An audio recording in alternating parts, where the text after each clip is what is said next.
Hello VKC കാതിർച്ച. പിന്നെ നമുക്ക് ഇപ്രാവശ്യം UDFൻ്റെ ഒരു മന്ത്രി നമ്മുടെ കാസർഗോഡ് ജില്ലക്ക് വേണ്ടേ?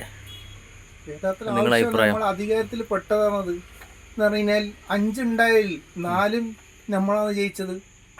കാരണം ചരിത്ര വിജയമാണ്. ഇതുവരേക്കും UDFന് കിട്ടാത്തൊരു വിജയമാണ്. ഒരുപാട് വർഷങ്ങളായിട്ട് കാത്തിരിക്കുന്നു. ആ കാത്തിരിപ്പിൻ്റെ ഇതിലാണ് നെട്ടിച്ചൊരു വിജയമാണ് 4 നമുക്ക് കിട്ടിയത്. അങ്ങനെ നമുക്ക് ഇവിടെ ഒരു മന്ത്രിനെ കിട്ടിയോ പറ്റും. അപ്പോൾ ആരായിരിക്കും നിങ്ങളുടെ അഭിപ്രായം? ഏറ്റവും നല്ല എൻ്റെ അഭിപ്രായത്തിൽ കണ്ടെടുത്തോളം നല്ലതെന്ന് പറഞ്ഞു കഴിഞ്ഞാൽ പ്രവർത്തിക്കാനും ജനങ്ങളെ കംപ്ലീറ്റ് മനസ്സിലാക്കിയിട്ട് നീങ്ങാനും പറ്റിയത് ഉള്ളത് നമ്മളെ AK അഷ്റഫ് തന്നെയാണ്. AK അഷ്റഫിനെ എത്തിക്കഴിഞ്ഞാൽ മഞ്ചേശ്വരം AK അഷ്റഫിനെ നിർത്തിക്കഴിഞ്ഞാൽ നമുക്ക് ആ ഭാഗങ്ങളിൽ എല്ലാവരും നമുക്ക് കവർ ചെയ്ത് എടുക്കാൻ പറ്റും. കർണാടക കർണാടക കംപ്ലീറ്റ് ആ AK അഷ്റഫിനെ സ്നേഹിക്കുന്നവരാണ് എല്ലാവരും ഉള്ളത്. ഈ ഭാഗം നമുക്ക് കാസർഗോഡ് മുഴുവനും 95% മനസ്സിലാക്കാൻ വിചാരിച്ചു കഴിഞ്ഞാൽ 95% AK അഷ്റഫിനെ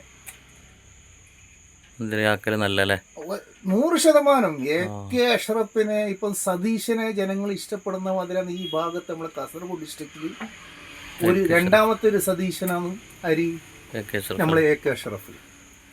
ഈ AK അഷ്റഫിനെ നിർത്തിയോ പറ്റും എൻ്റെ അഭിപ്രായം. ഞാൻ ഇപ്പം ജനിച്ചത് മുതൽ എനിക്കിപ്പോൾ 56 വയസ്സായി.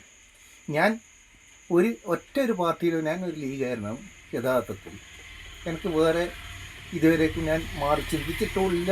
ഞാൻ ലീഗിനെ സ്നേഹിക്കുന്ന ഒരു വ്യക്തിയാണ്. അതുകൊണ്ട് ലീഗിന് പറയാൻ എൻ്റെ മനസ്സിലുള്ളത് എന്ന് പറഞ്ഞാൽ നമ്മൾ AK അഷ്റഫിനെ ആക്കിക്കഴിഞ്ഞാൽ നമുക്ക് എല്ലാ വിഭാഗക്കാരും AK അഷ്റഫ് എന്ന് പറഞ്ഞാൽ ആടെ ഒരു വർഗീയതയോ കാര്യങ്ങളോ ഇല്ല, ചിന്തിക്കാത്തൊരു വ്യക്തിയാണ്.